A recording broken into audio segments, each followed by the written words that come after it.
So in other states, it's a minimum of $2.13 an hour, Yep.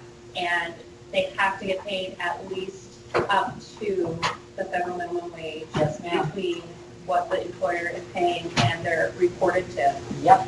And if they don't meet that with their reported tips, then the employer has to meet up to that federal minimum wage with the reported tip. Yeah. So, Okay, great, great explanation. Minimum tipped wage, $2.13 an hour. But the onus still lies on the employer to get the person up to $8.05 if the tips don't get them there, right? So it's not enough to just say, oh, I'm paying you $2.13 an hour and good luck with that. The onus is on me to make that calculation based on your reported tips and make sure that between the $2.13 I pay you and the tips you get, that you get to $8.05 an hour. If you don't, then I have to backfill that to get you there, don't I? And then we talked about the problem, but it's a good problem, I guess. If you're making way more, say you're making $1,500 a week in tips, that your wages aren't enough to do what? even pay your taxes. Even pull your taxes out. So in that case, you're gonna need to Send in quarterly. make quarterly estimated payments. Does anyone remember what those are called? 1040 ES for estimates. Alrighty, and then we talked about overtime. What is the scoop with comp time? Can anybody do a quick review on that for me? Can I do that? So you work for me, I pay you $14 an hour. And this week, I've got to go to press with my weekly paper. So I asked you to work 58 hours this week, and then next week you only have to work 22 hours. Can I do that? Not like that. In certain fields, you can, it's like a hospital. Like that. There's a very few exceptions where I can do that. Otherwise, I'm going to have to pay you overtime that first week for 18 hours, right? But there's a limit then to how much. There's a limit to how much comp time you can accrue, right? And I think that was 320 hours if you're in public safety or emergency. If you're in anything else, so this is the regular time, right? 320 hours and 240, but of course, you accrue comp time at the time and a half because you're over the quarter. And so that's the limits. So, Go ahead. so I know the gals over in financial aid, right? They're paid hourly, but they don't punch a time clock. They get their hourly wage times 40, but if they stay later, they get, so if they work an extra hour, they get like an extra hour and a half of comp. Right. Is That's that down what it here. says too? Okay. That's what it says down here. But but it's limited to 160 hours. They can't do that Oh, the comp. 30 hours a week, Right, okay. right? Okay. Can somebody explain to me then the other big important concept and where I think we left off last time was exempt versus non-exempt employees? Exempt versus non-exempt from what? Exempt from the overtime payment as well as, That's it. just for the overtime payment. The overtime, exempt or non-exempt from the overtime provisions of the Fair Labor Standards Act. Let's just go over some of the kinds of people, the kinds of positions that are exempt from the overtime provisions of the Fair Labor Standards Act. Beth, do you remember any of those categories? No. Yours, Why don't you? I am. Executives. Executives, Oh, administrators, professional. professionals, upper level management. upper level management, i.e. highly compensated. And they define highly compensated as what a week? 455. 455. I'm sorry, I forget you do that here. Any other examples that you could comment on? Remember the other ones? Business owners, Managers. Computer tax. computer, it's called tech. Professional. computer professionals, and Outside creative professionals, outside salespeople. and outside salespeople. On-site employees. Highly compensated is the $455 a week. That had been raised to $900 some dollars a week to encompass the mid-level managers of the big box stores, but that has since been, is sort of in judicial limbo. And so right now on the books is the $455 a week. But you can't just call somebody an executive and put them in charge of cleaning the bathroom, the chief facilities executive, okay? They've got to have tasks, and I think we have actually an exhibit that I copied and pasted into the slides, which is about where we left off, that there's caveats. If you're going to be called an executive, you've got to have the authority to hire and fire and promote. If I'm going to call you a professional, you have to acquire some prolonged course of instruction. I have a college degree or a certificate. So there's caveats in the FLSA. You can't just give somebody the name and say that they're this position unless their tasks comply with the connotation. Okay, so, and the key here over and over and over is this idea that putting somebody on salary doesn't make you exempt. That seems to be a very common misconception. Okay? I can put you on salary as a non-exempt employee. That's fine. I can say, hey, come be my chief deck swabber on my fishing vessel. That's great. And put you on salary. That's fine. But I've got to get some sort of accrual of your time, or have some sort of timekeeping mechanism so that when you work over, I pay you overtime.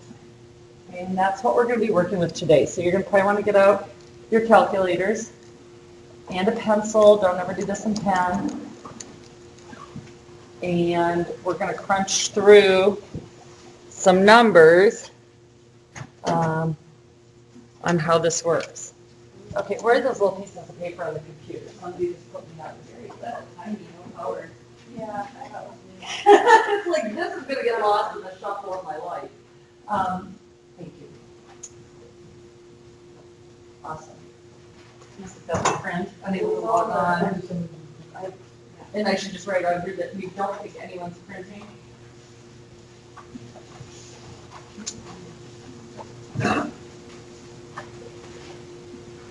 It's chilly there.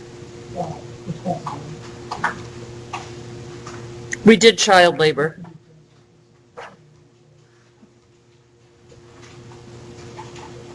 Okay. Oh, yeah. What, no, let's say that's not covered. Oh, wait, we did get covered. Okay, I think this is where we left off. So we talked about compensable time. I've got to compensate you for all your principal activities. If you travel as part of your workday, I've got to pay you. If you travel between sites, I never have to pay you from the time you leave home to your first gig of the day, so to speak. So if you set up displays in different stores, I don't have to pay you from the time you leave home until you go to your first store and set up a display, but I have to pay you when you move between them. If you're a CNA and you go to your first client of the day, you're in home health, I don't have to pay you for that, but between clients, I have to pay you. So that's travel time. Prep at a workstation, we talked about the fry cook or the person working in the clean room. Idle time, I work on a line and the line's down for maintenance or recalibration, they've got to pay me.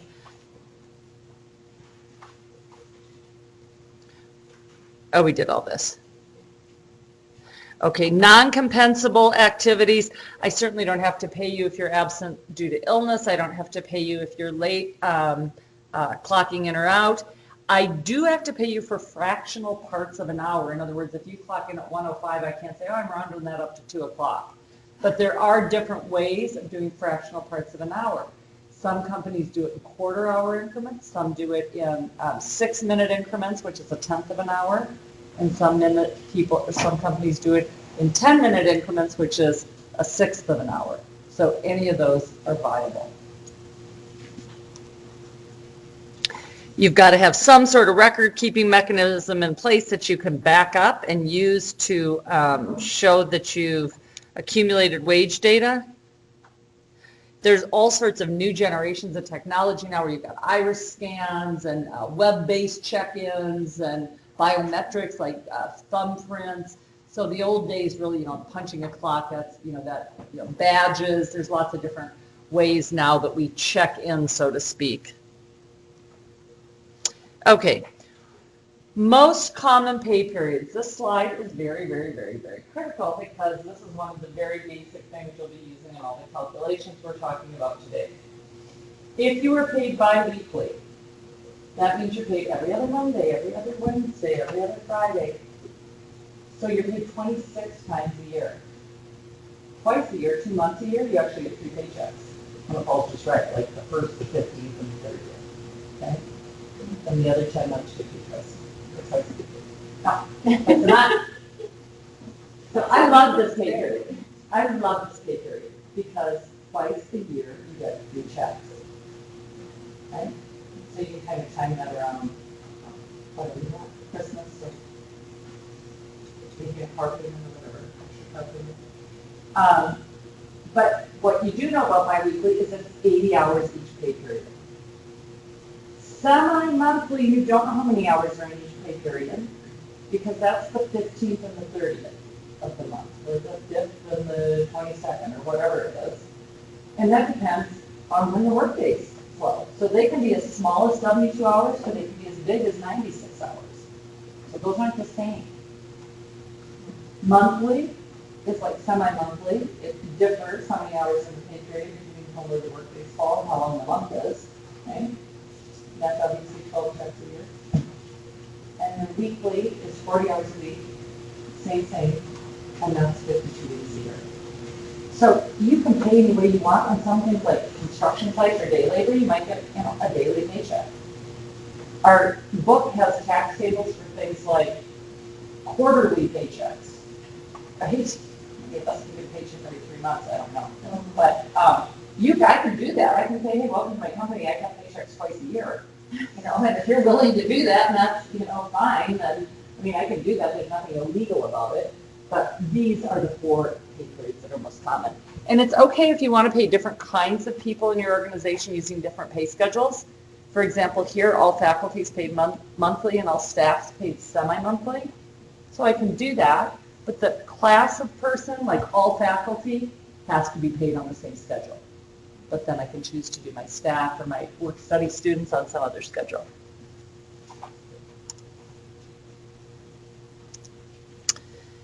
Okay, so there's 2 different methods for calculating overtime pay.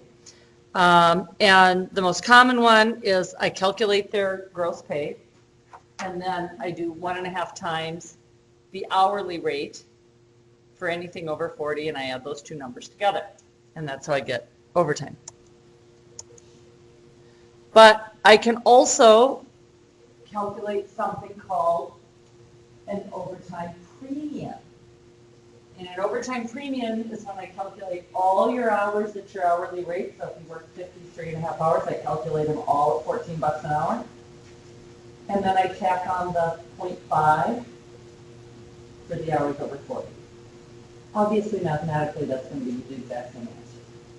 I don't want to know why the book bothers hammering that home. It's like, that's great math, but they do.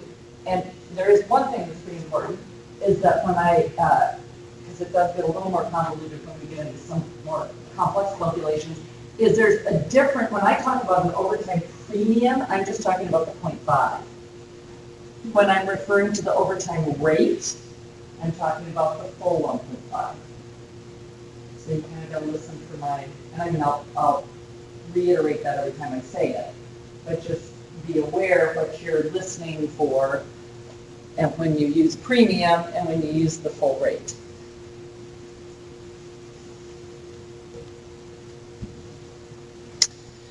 Okay, I work at a company and I do a couple different things. I'm a microbiologist that does quality control work, but I also love plants, and I'm the plant lady for the building. I take care of the plants. So as a microbiologist, I make $16 an hour. As the plant lady, I make $9.50. Okay? So between the 2 jobs, I go into overtime. How much do they pay me in my overtime? And they have discretion. They can do it a number of different ways. They can give me my overtime at my higher rate. My microbiology rate is $16 an hour. They can do it based on a weighted average, which makes the most sense to me, and I'll show you an example of that on the board. Or they could just say, what were you doing when you went into the 40th hour? If you were watering and trimming plants, then I'm going to pay you overtime on $9.50. If you were sitting behind your assay screen doing your microbiology, I'm going to pay you overtime on the $16 an hour. Okay? To me, it makes the most sense to do it in a weighted average. So if I worked 38 hours as the microbiologist at $16 an hour, and I worked 6 hours as the plant lady, I'm just going to make this easy, at $10 an hour, can you figure out for me what the weighted average rate is? Would you know how to approach that? So if you, let me just give you a hint. If you were just doing simple average rate, what would you do? What plus what divided by 2? 16 plus 10. Yeah, you just say 16 plus 10 divided by 2, and that would be your average rate. But that's not really fair, is it? Because I worked a whole bunch more hours at 16 than I did at 10. So you've got to calculate all the wages and then divide by the number of hours. So add up all the wages and then divide by the number of hours. 15, 18. No, I'm going to put my glasses to find my calculator to do the numbers. You're funny. Okay, let's see.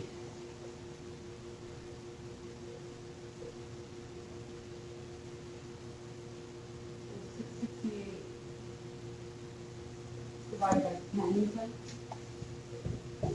So that's 60. Good one, 608. Thanks. 44.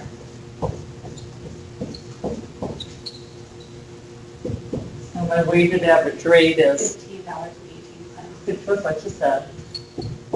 So my OT is going to be based on that, isn't it?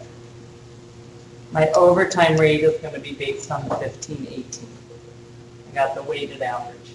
Obviously, it's weighted a bunch more towards the 16 because I worked a lot more hours there. So just be aware that any of these methods are legal. And if you have somebody that's part microbiologist and part plant lady, then you want to make sure that everybody understands how the overtime is calculated. And whatever method you have existing in your business has to apply to everybody and has to be applied consistently. I can't shake it up if I don't like what I find, okay?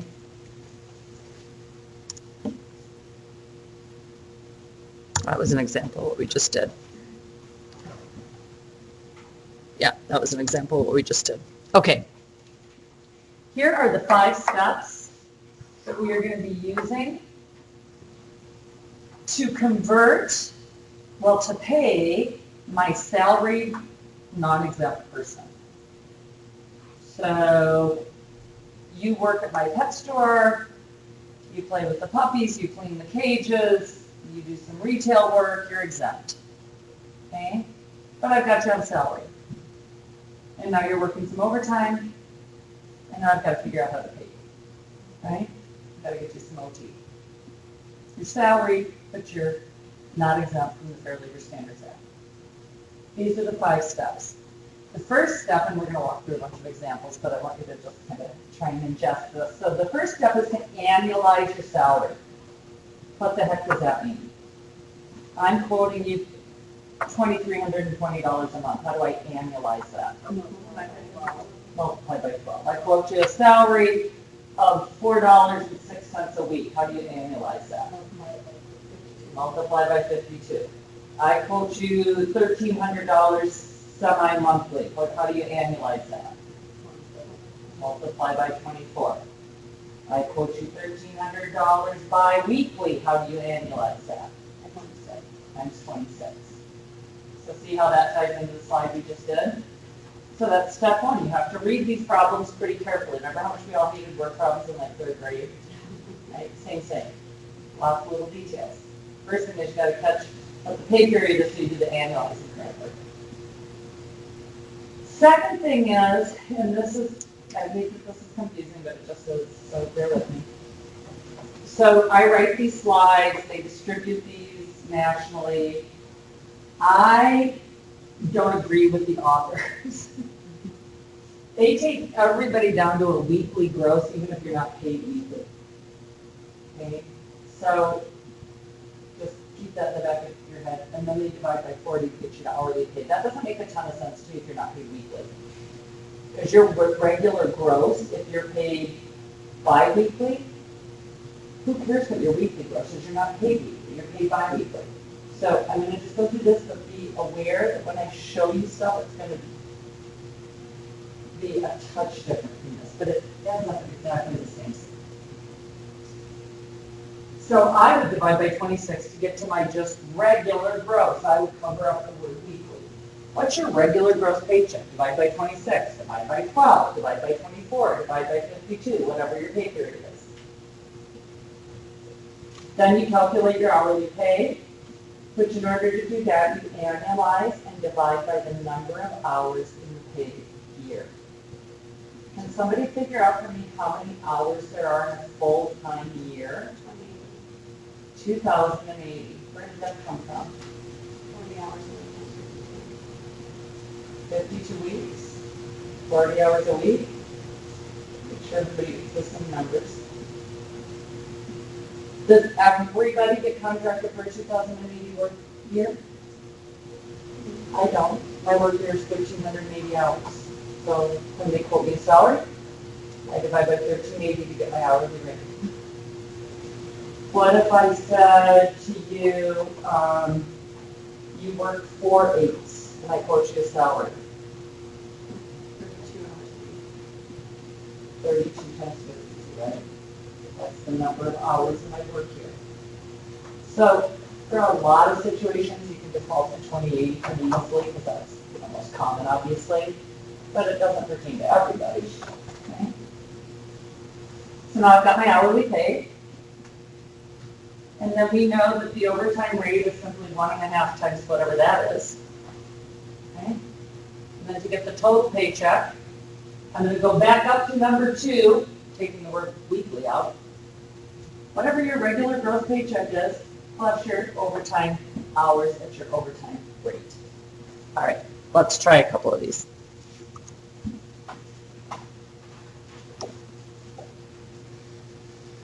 Okay, 1543. Okay. Oops, I don't want you to see the answers. Okay, so here's the situation. I quoted a wage of $1,500 a month.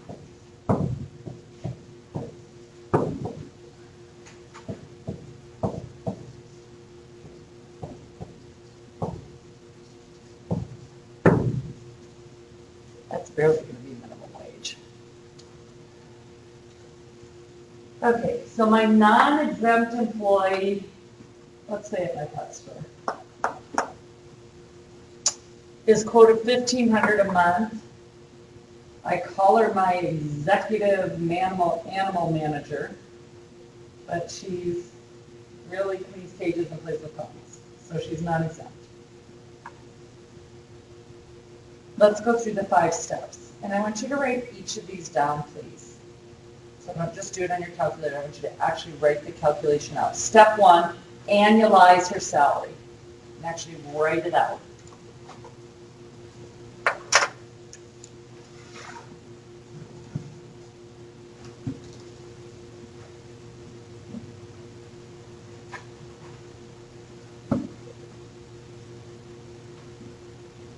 Annualize her salary.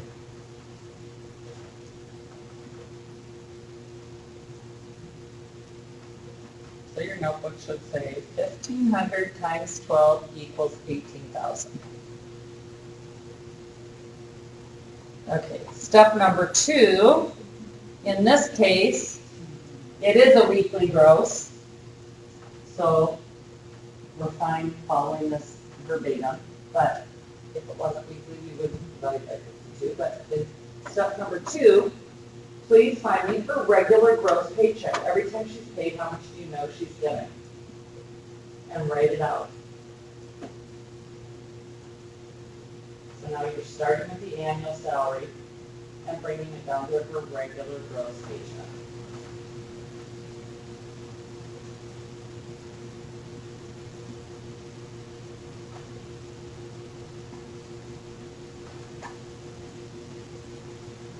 So step number 2 should say, your math should say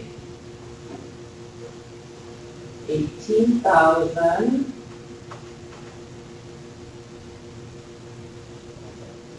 divided by 52, because that's how many times she's paid a year.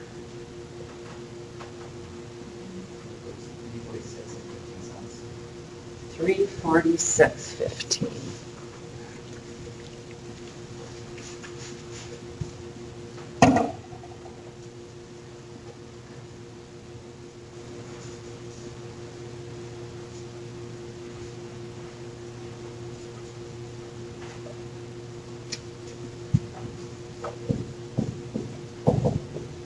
Step number 2, 18,000 divided by 52. Now,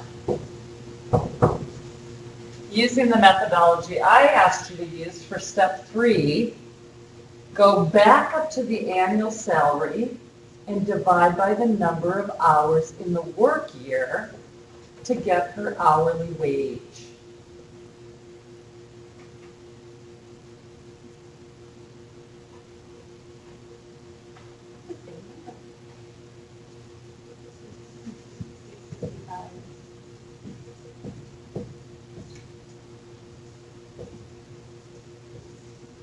How much is it?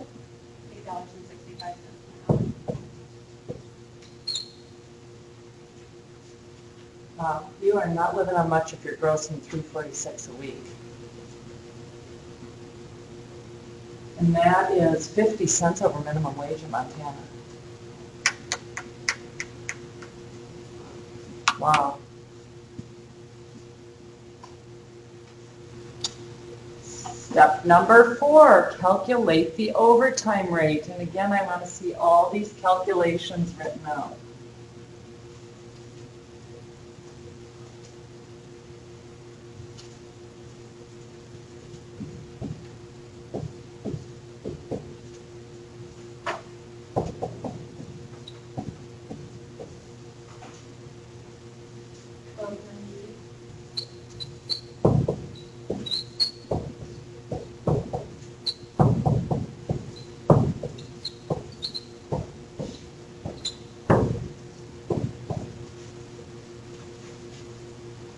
The last step, you need to bring together 2 things.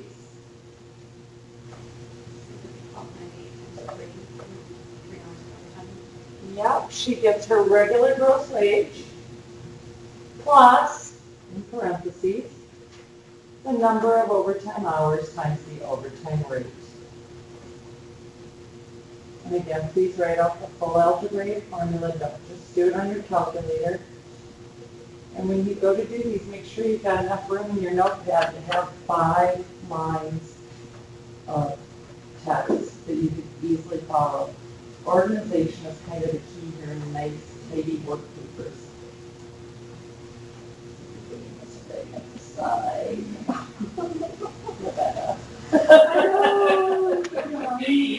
It's just really important. I mean, this is the accountant side of me, but I also really just do believe that it's important so that when you go back and you're doing a test and you want to recheck your work, that you can look at your calcs. If you just have numbers sitting there that you've done on your calculator and they're wrong, I can't give you credit for it because I don't know what you're doing. But if you put something like this and then you hit a wrong number and you turn out with some number here and like, oh, -1 for bad calculator math, but you understand how to do the problem on the whole. Another thing is check for reasonableness. This number turns out to be $96, there's a problem. See what I'm saying? So you've got to check for reasonableness. So the last one then is 346.15 plus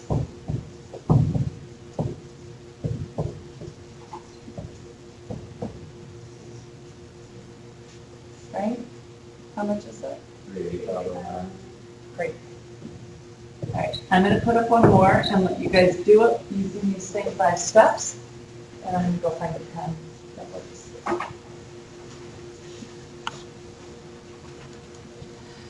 Okay, 2,000 semi-monthly for. Okay, this person works for me at my phlebotomist company, right? I'm contracted to draw blood for labs. And I quote him a salary of $2,000 a month.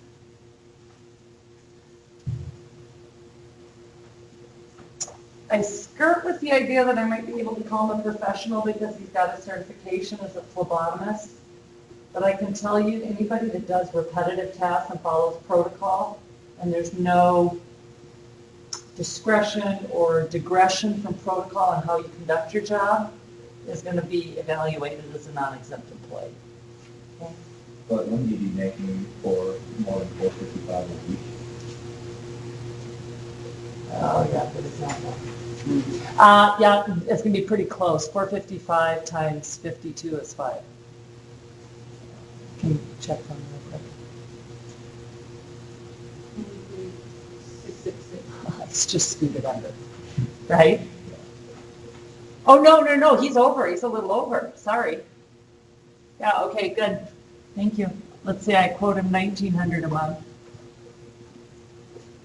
He's paid semi-monthly. And he works 6 hours of overtime. Please write down all 5 steps. I shall return. And numbers.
But she said 1,900 a month. Okay.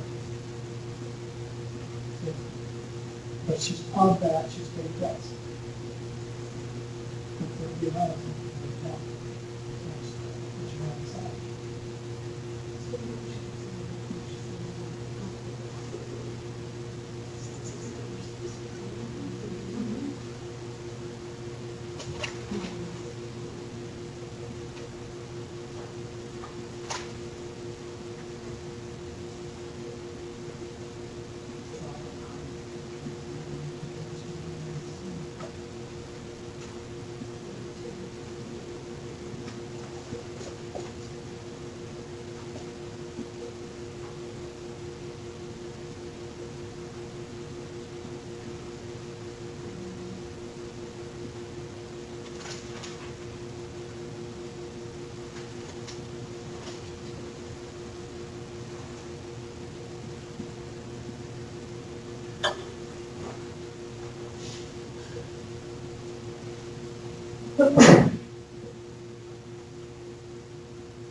She didn't show us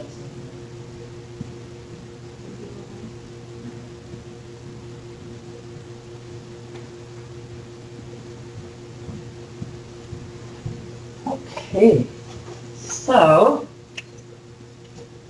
Let's see how this works. One more time? Nope, same 5 steps over and over. This is simple, or this is the simplified version. Once you do them over and over, you'll get them. And I've got like 5 examples posted. So if you need to go home and read and work them over and over, that's fine.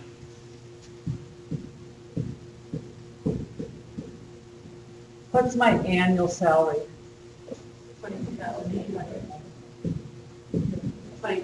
Oh, thank you. 22,800. Step 1, annualize your salary. Step 2, calculate your regular gross.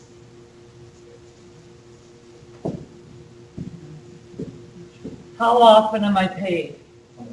24 times a year. Semi-monthly, I looked that up on the slide that tells me how many times I'm paid a year, 24. Therefore, each time I'm paid, I make,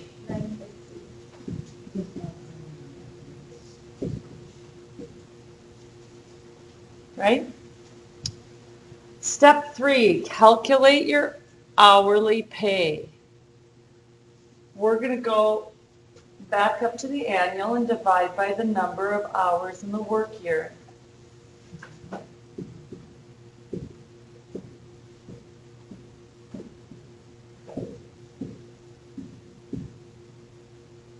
How much do I make an hour? 10.6.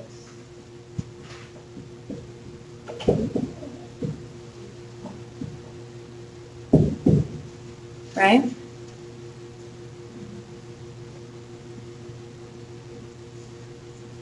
Step 4,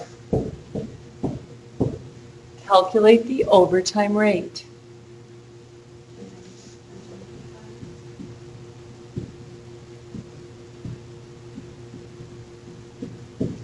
How much? 16.44 an hour. So now I have all the raw data. You should probably put OT here so you make sure to pick the right one. Now I've got all the raw data to pay her, or him, I guess. I know that he always gets $950. That's his regular gross paycheck. But I also know he had 6 hours of overtime, and that here was his rate. So the total, can you guys still see down here? Go ahead. So just real quick, I mean, if I just look up there, you gave me the 19 hours a month, is there, you pay twice a month, well, I already know that that one is $950 regular check. Right. So that actually can eliminate that step 2. Right, but so are you going to be able to do that in your head if it's 26? Do that, but, I mean, If you do these 5 steps every time, I got you. It's streamlined up. it streamlines it. I mean, I can sit up here and make a case for why you're going to do this if it's 52 or 24, but you're not going to do it if it's 26. You know. Or you can just learn the same 5 steps and do it every single time you come to the I right. got you, yeah,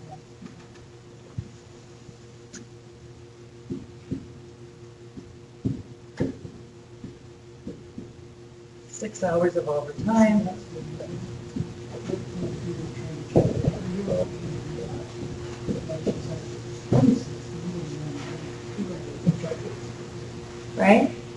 How much? $1,048.64. 64? Yep. Okay. Now, there's a couple more examples posted that take you through this. Now this, go ahead. So that's such your second week isn't weekly gross, it's gonna be whatever your. Calculate regular gross. Okay. That's what I'm saying. I've gone back and forth with the two folks that write this, and I just don't see any reason to hold down the weekly gross if I'm not paid on a week. Right. Especially if it's twice a month. then Right, the then it's weekly super gross is going to do confusing. nothing for you. Super confusing. Okay, now let's make it a little more interesting. Yeah. And that's the thing that goes, right. I haven't seen it. Let's do, does everyone have all this? Let's do a situation where I don't work a 40-hour work week.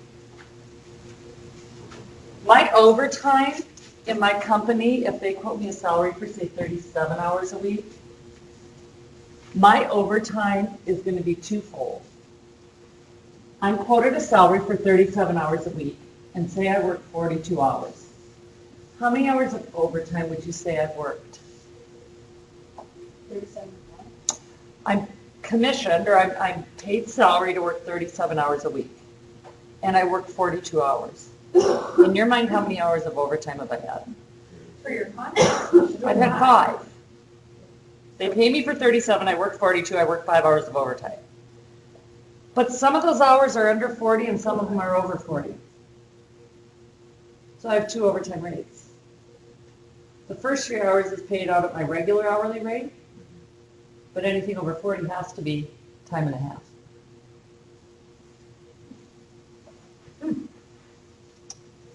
So, let's say in my company, I run a nail salon. And I've got a bunch of nail techs, and they get to kick off at 3 o'clock on Fridays. So I quote them a salary for a 38-hour work week. Okay.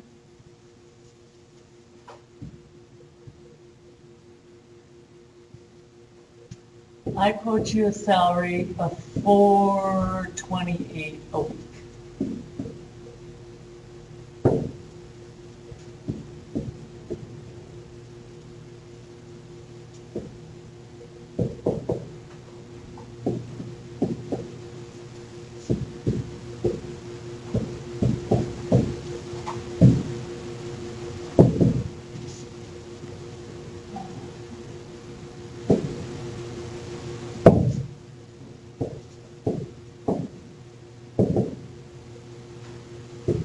Okay. There's nothing interesting here until you get down to step 5. Everything else looks exactly like this. Number 1, annualize her salary. We're going to go through this together. So step 1, write out the formula, please. Annualize her salary.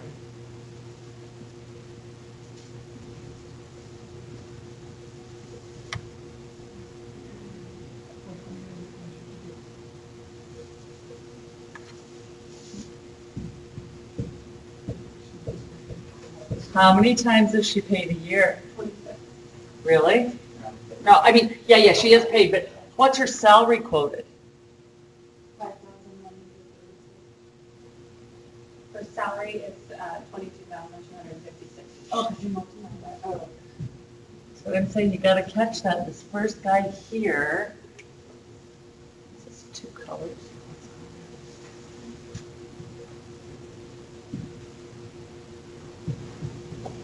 How much is it, Shelley? $22,256. When you're actually doing payroll, you're using a computer program, aren't you?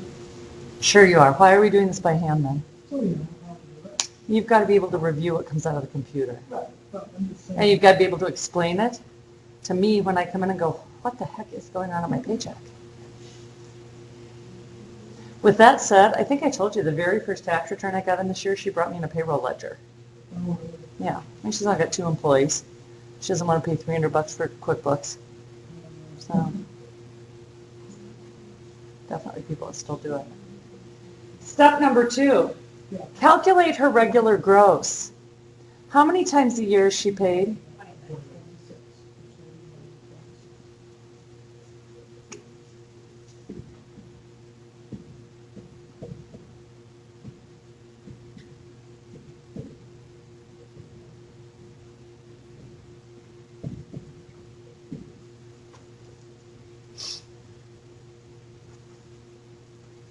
So every time I cut a paycheck, I know her gross is at least what? 856 per pay period.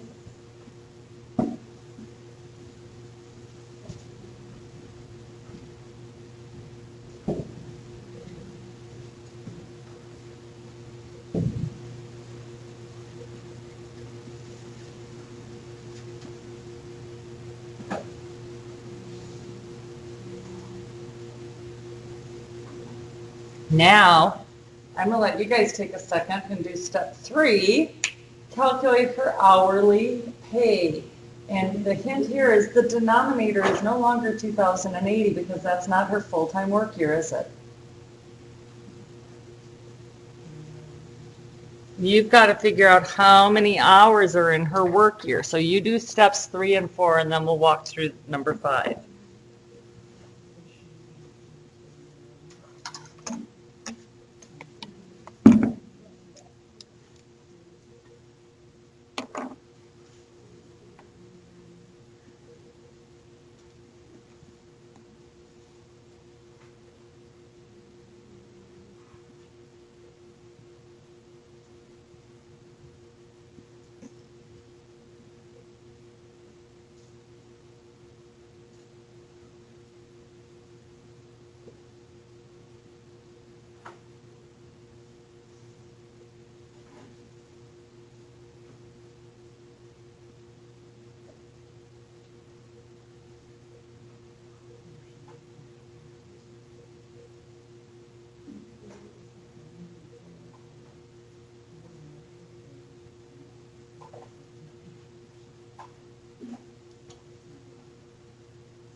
So she works 1,976 hours a year, right?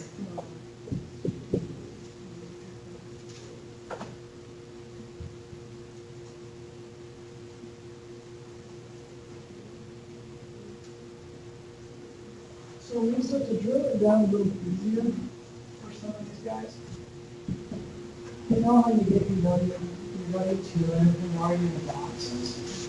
Wouldn't it be easier to just take that and put the hours in the correct boxes first and then come down and do the math? Or something? Those hours aren't on your W-2.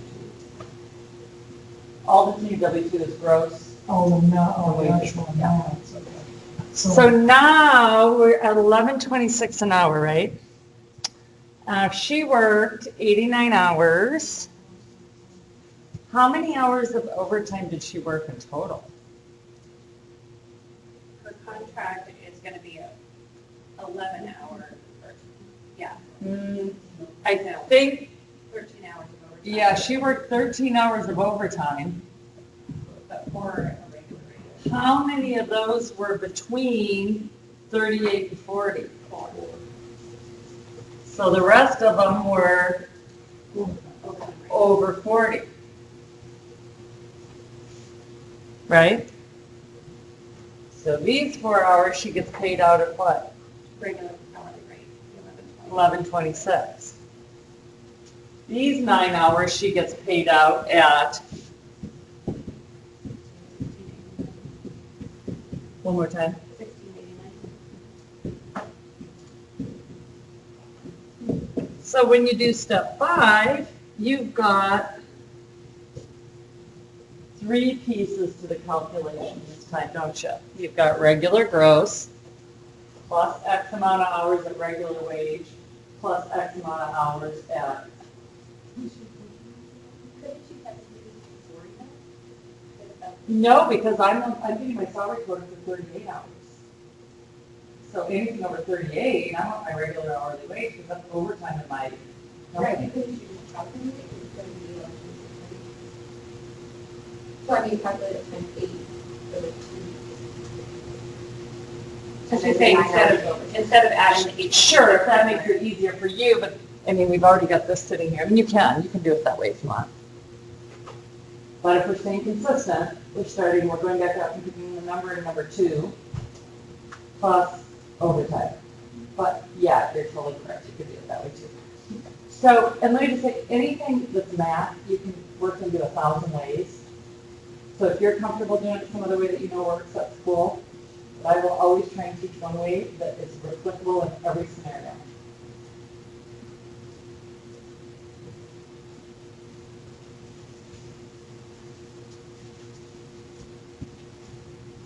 So I get my regular gross paycheck.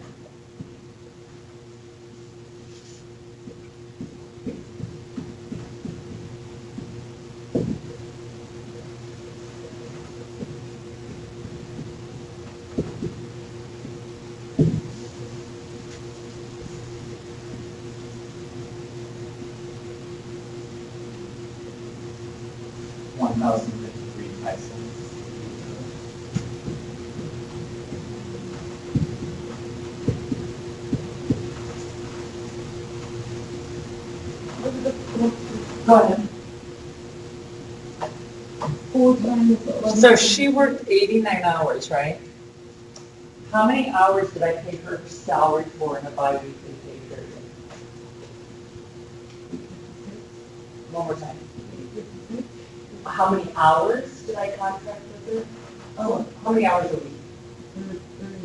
Right, and how many weeks is in a bi-weekly pay period? How many weeks? Oh, 2. Yeah, right. I got it, you got that. So you're just flustered. So 38 times 2, I commissioned her for 76 hours, right? How many hours did she work? So 76, the difference between 76 hours and 89 hours is 13. Right. 4 of those occurred between the 38 and 40 each week. And for those 4 hours, that's what I did here. I showed you that there's 2 levels of overtime. Does that 4 hours have to be noted somewhere? Well, yeah, because it's going to be, again, and this is why, why we're doing this manually, you have to be sophisticated enough to input this correctly into your software to indicate that there's a couple overtime rates. And honestly, like in the real world, once you go into commission base and things like that, for activity bonuses, this gets exponentially more complicated. So what would they call that then? Overtime rate 1. Rate 1. Rate 1, rate 2. What I'm looking at though is that, because we're saying that her amount that she should be getting for 76 hours is $856. Yeah. The thing is though, if you take the hourly rate times 76 hours, it's actually less than that amount exactly. That's why we always go back up and annualize annualize. Well, that's what I wanted to ask, because we can do You that. always annualize, that's why you do this wage every single time. We go back up to the annual wage and divide by the number of hours in the work year. That will always get you to the correct hourly wage. Well, that's why I was asking, because if you take the math, like the 76 hours, you know, the work. But you don't, you always go up and annualize. And the reason is that when you get into pay periods like semi-monthly, some are as short as 72 hours and some are as much as 96. So what are you dividing by that? You're changing your hourly wage every time you're paid? No. That's why you have to go to the annual to get a consistent wage. Okay, there's 3 more of these. There's 5 examples in total. 1, 2, 3, 4. Oh.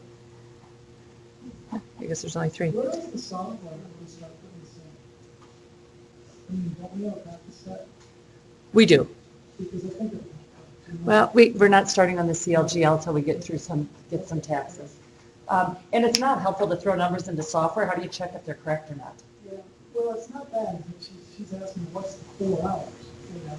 And what difference does that make? You know, and that's why I asked you, what is it called? You said, so open time rate 1. Even though it doesn't implement extra pay. It does implement extra pay. I got 4 hours at $11.26. That's the regular pay, yes. And I get to 40, and then say I worked another 4.5. Right? And I did that for 2 weeks. Right? So I get extra money here, OT rate 1, and then I get extra money here. This I get because my boss said you're only having to work 38 hours a week and I work more. So she's gonna pay me my regular rate. Up until 40 hours. Up until 40 hours. But once you hit 40, I don't care what you wanna say, you've gotta comply with the law and get time and a half. I could say in my company, I could have a ton of OT rates. I could say once you hit 50 hours of work and another 5.55, I'm gonna pay you double time. I mean, and you do, lots of situations you have that. But just, I mean, for one thing, plugging it in the software, you've got to come up with these numbers and you've got to evaluate whether this number is correct or not. So I don't think we want to go to software until we're pretty sure we can replicate this and check the numbers. So we'll do that in the software. The kinds of stuff we're doing here, the practice set doesn't take us into. The practice set does not really, in my humble opinion, emulate the real world. This is very common. Do companies have to pay, like the hourly rates? This guy here. Well, no, like, we have to divide by the 1976 hours. Oh, yeah. Do they have to pay you that way, or can they pay you like 80 hours times 600? 80 hours times what? Well, like we were talking about earlier, how sometimes the 1126 by 76 hours doesn't equal the same as the 2256 by 17. Oh, if I'm quoting somebody a salary, then you're assuming an annualized number. So just in quoting the salary? In quoting a salary and agreeing that our compensation system is salary, Oh, so as Yeah. opposed to taking a job for $10 an hour and very different things. different These than are this all is a examples. period. Thank you. I wasn't sure what your question was. Yeah, that's exactly where I the got issue. you. Okay, That's exactly the issue. If I don't want to deal with this, I'm not going to quote you a salary. You're going to quote somebody an hour, An hour rate rate. they get paid. Then that's we're not an issue. Well, what if somebody does, so they get paid bi-weekly, let's say the first week they work 3 hours of overtime, and the second week they work 6 hours of overtime. So in the first week, you said they work 3 hours of overtime. So they work 2 hours in here and then they work 1 over, yeah? But then how would you calculate that in with all the hours? And then in the second week, what was your example? They worked how many hours of overtime? 9, 6, I think 6? So then they worked 2 and 4. So they would get 4 hours at regular rate and 5 hours at time and a half. add that up into to figuring how much you. So because anything I know over 40 a week, I've got to be paid that time and a half rate.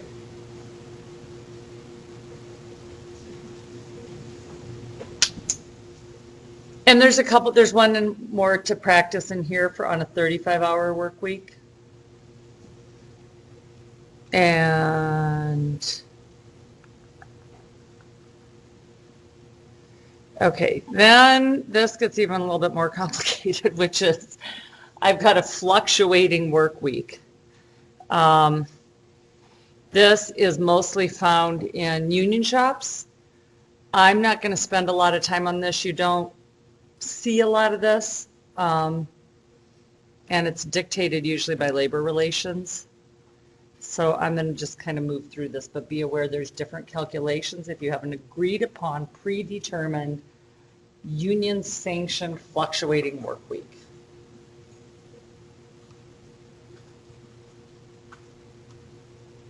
Okay, piece rate. This you see a lot, or not a lot of, but I mean, we've definitely got examples here in Montana where we have piece rate systems. A piece rate is when you're paid by the unit, or by the mile of line you string, or by the meter of cable you did, or per mile you drive, or per widget you inspect, right? Piece rate. They can pay you piece rate, that's totally acceptable. You've got to get overtime. There's 2 ways to calculate it according to piece rate, method A and method B. And you've got to choose one and stick with it and apply it consistently. And in any situation, you've got to give minimum wage. And in any situation, if you do your piece rate at home, you've still got to get overtime. Okay? So this isn't so much a big deal anymore, but say 10 years ago, the big deal was to do telemarketing envelope stuffing at home. So, you know, people would have themselves and their kids and the cat and their next door neighbor, and everybody's stuffing envelopes, and you get paid per envelope you stuff and mail, right? So if you do that, you've got to get paid overtime as well if you're working more than 40 hours a week per person. So it's an output-based system. They have to also get paid for non-productive time. So if I'm inspecting crates of shellfish and I'm waiting for the boat to unload or the racks to come down, I've got to be paid for standing around because I can't be anywhere else because I'm waiting for the next thing to drop, right? So you've got to include the pay for non-productive time. And it's got to equal minimum wage. We know that. Okay. I'm going to put up the words for the methods, but it's way easier to do the numbers than to do the words. But just bear with me. I'm going to go through this. So method A basically says how many units did you produce times the amount they quote you, and that gives you the big amount of regular earnings. Then you divide by all the hours it took you to do that. Did it take you 40 hours to do that, or did it take you 49 and a half hours to do that? Then you're going to get to a regular hourly rate. Awesome, as long as that's over minimum wage. Then all you're going to do is figure out the 0.5 premium and tack that on for the overtime hours. The other method is different. It allocates a piece rate based upon when you did the work. So for example, in the second method, whatever you did in the first 40 hours gets paid at your quoted rate, and whatever you did after 40 hours gets paid at piece rate times 1.5. And these two methods do not yield the same answer. That's why you have to ascertain which one you're going to use and then apply it consistently. Okay, obviously the second method, the first method's just based on a standard rate, no matter when you did it. Second method pays you more for anything over 40 hours. In my opinion, this disincentivizes people to produce the first 40 hours, drag your feet, then you get paid more after 40, right? So that doesn't really make sense from a management standpoint. No, two methods don't give same results. What slide we're on, so I can write it down. Sure. 16 it looks like. 46. Oh, so that was why I didn't put up a class. Oh, gosh, I just need to accept it. This is where I'm at. Okay, let's try this one. I inspect oyster beds. And in 1 week, I inspected 4,812 beds. And it took me 47.25 hours to do that. And 600 of those 4,812 beds were inspected after 40 hours. In other words, between 40 and 47.25. And Mustafa is paid 12 cents per bed that he inspects. And we are looking to calculate our gross pay using both piece rate methods. So let's do the first one. And I'll put that screen up.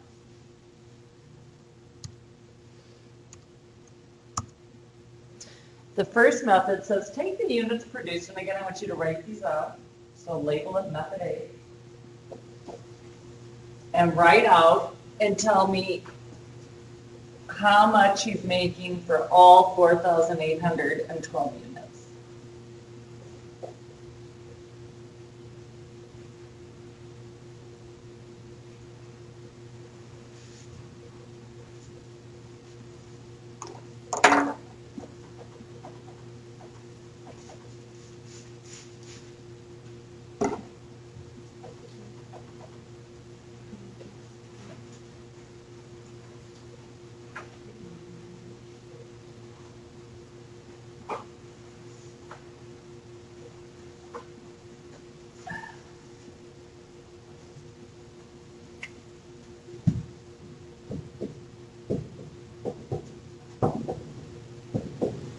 How much is this?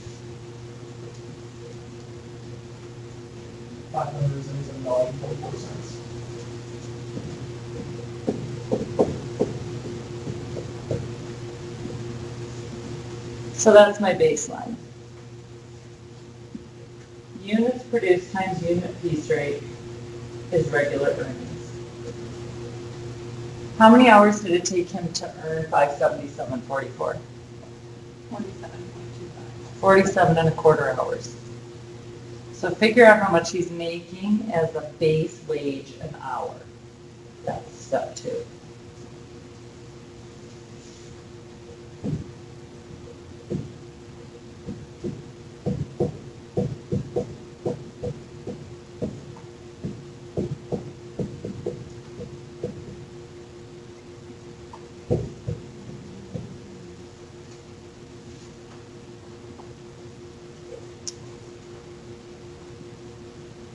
How much is he getting an hour? 12.22.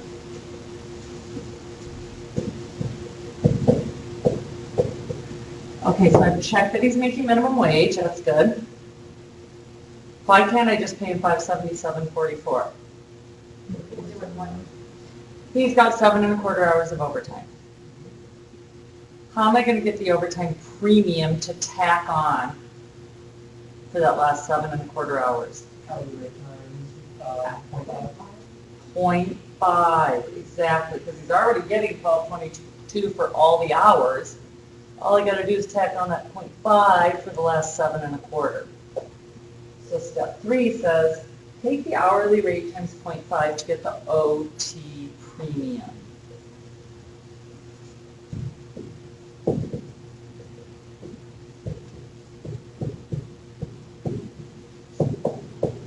And then I would label that.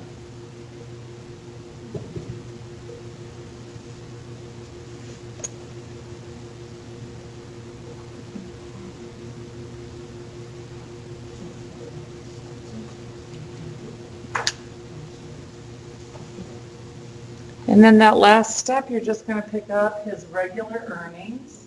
And he gets this tack on a 0.5 for the last 7.25 hours, right?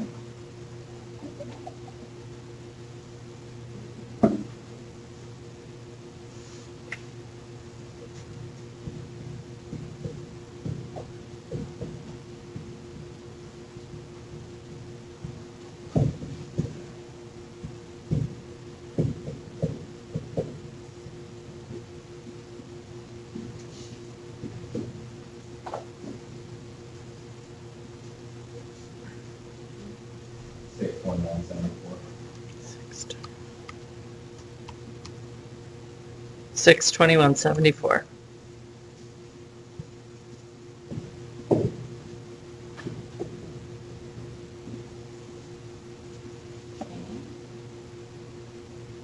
Of course, now we're not doing anything with annual salary because I'm not quoted a salary, I'm quoted a piece rate. Method B tells me that Mustafa makes 12 cents per bed inspected for the first set of beds, and then 12 cents times 1.5 for everything that he made or inspected over 40 hours. So that's just one upgrade statement.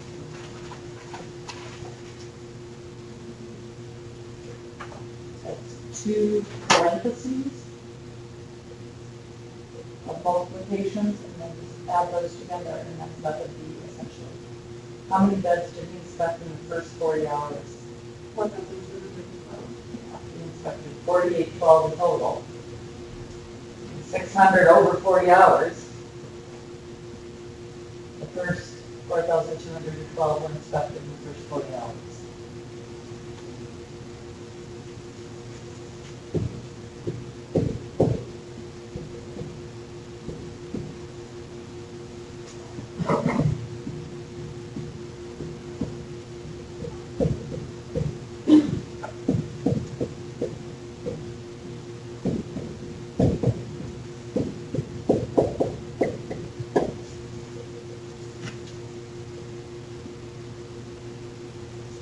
It's actually making 18 cents for these guys.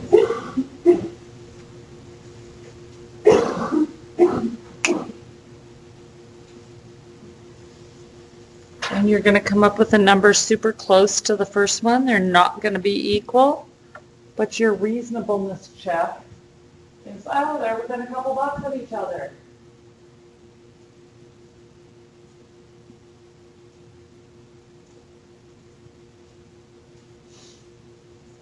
I would encourage you to go back and rework these tonight as reinforcement.